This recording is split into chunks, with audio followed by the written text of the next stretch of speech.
네, 김건희 여사 주가 조작 의혹 등에 대한 특검법과 대장동 50억 클럽 특검법에 대해서 대통령실과 정부가 군사작전하듯이 기어코 거부권을 행사했습니다. 이 거부권 행사는 진상규명을 요구하는 국민의 뜻을 거스른 것입니다. 그리고 대통령의 권한과 국가기관을 사유화했다는 도덕적 파산에 직면하고 있는 것입니다. 또한 대통령과 그 부인은 법위에 군림한다는 반헌법적 그리고 법치주의를 부정한다는 사고입니다.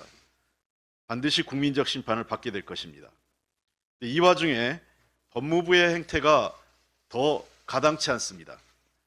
법무부는 대통령과 대통령 부인의 개인 변호인으로 전락한 것입니까?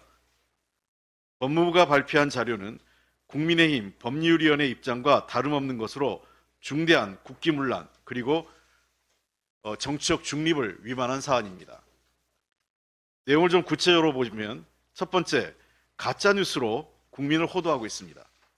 법무부는 이미 주가 조작 세력 재판에서 김건희 여사의 연루 정황이 드러났음에도 범죄 단서가 없다고 단정하고 특검의 여당 추천권 배제와 언론 브리핑 조항을 기형적 구조, 민주주의 원리 침해라고 비방하고 있습니다.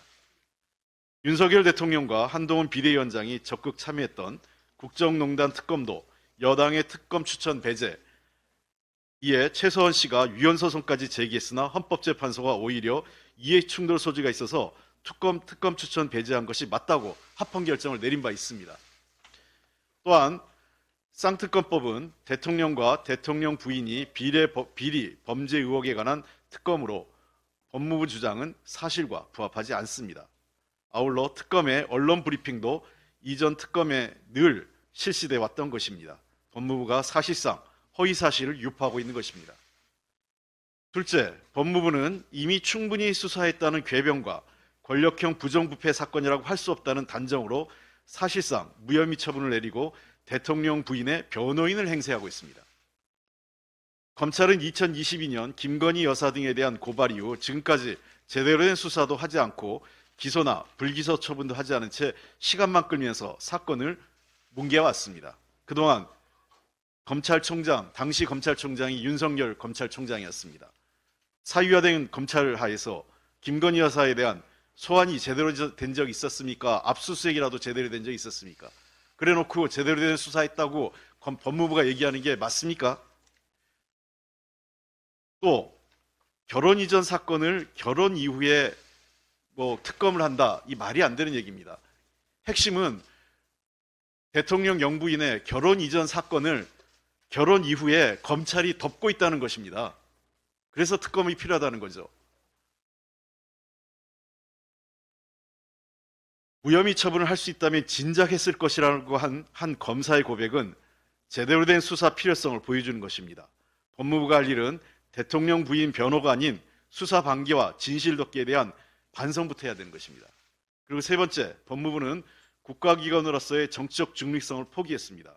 대통령 부인의 범죄 의혹을 덮으려는 정파의 하수인으로 전락해 정쟁에 뛰어들었습니다. 법무부가 정쟁성 입법, 이재명 대표 방탄이 목적, 총선에 영향을 주기 위한 법안과 같이 국가기관이 사용해서 안 되는 매우 정치적이고 정략적인 언사로 정치 한복판에 뛰어들었다는 것입니다. 저희는 법적 검토해서 법무부 차관을 비롯해서 이번 이 보도자료 발표한 사람들에 대한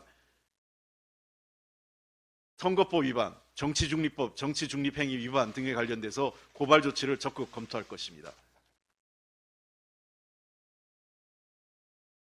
이태원 참사 특별법이 내일 본회의에서 통과될 예정입니다.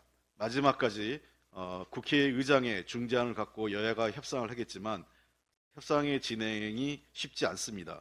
여전히 정부 여당 측은 조사에 대한 축소에 몰입하고 있습니다. 단순히 조사도 없이 피해자들에 대해서 보상과 피해 보상을 통해서 이 문제를 덮으려고 하는 것은 매우 잘못된 것입니다. 사람의 목숨을 돈으로 해결하는 것은 매우 구태의연한 방법입니다. 피해 가족들이 그리고 피해자들이 원하는 것은 진상규명과 책임자 처벌입니다. 그 어떤 것도 이루어지지 않은 채 피해 지원이란 명목으로 돈으로 때우려고 하는 것은 정말 비정합니다. 다시 한번 정부 여당이 마지막까지 내일 법안 처리에 협조할 것을 거듭 촉구합니다. 한 가지 말씀드리고 싶은 것은 검찰이 참사 책임자인 김광호 서울경찰청장의 기소 여부를 수사심의위원회에 묻기로 했다는 것입니다. 경찰 송치 후 1년 동안 기소하지 않고 기소 여부를 위원회에 묻겠다는 것은 검찰의 책임 회피 아니냐는 우려가 제기되고 있습니다.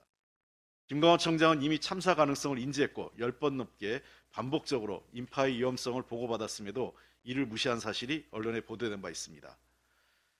대검찰청이 수사팀의 기소 의견을 반대해 수사와 처벌 의지가 없다는 보도도 있습니다. 이원석 검찰이 이번에 수사심의위원회에 이 의견을 묻는 것이 책임 회피하는 것이 아니기를 기대해 봅니다. 신원식 국방부 장관 파면을 다시 한번 촉구합니다. 내용에 대해서는 더 이상 말씀드리지 않겠습니다. 이미 교재도 문제였고 교재는 문제가 돼서 회수했지만 국무위원회 말과 글은 그대로 용인하고 있다는 대통령의 행태를 이해할 수 없습니다. 다시 한번 묻습니다. 신원식 장관을 파면하지 않는 것은 신원식 장관의 말과 글에 대통령도 동의하는 것입니까? 이른 시간 내에 신원식 장관에 대한 파면 조치가 이루어지지 않는다면 앞으로 더불어민주당은 신원식 장관의 말과 글에 대통령이 동의하는 것으로 간주하고 이제 모든 책임을 대통령에게 묻겠습니다. 독도를 지키려고 하는 대통령인지 독도를 포기하려고 하는 대통령인지 신원식 장관의 파면 여부를 보고 판단하겠습니다. 대통령이 결단하십시오. 어떤 선택을 할지 기다리겠습니다.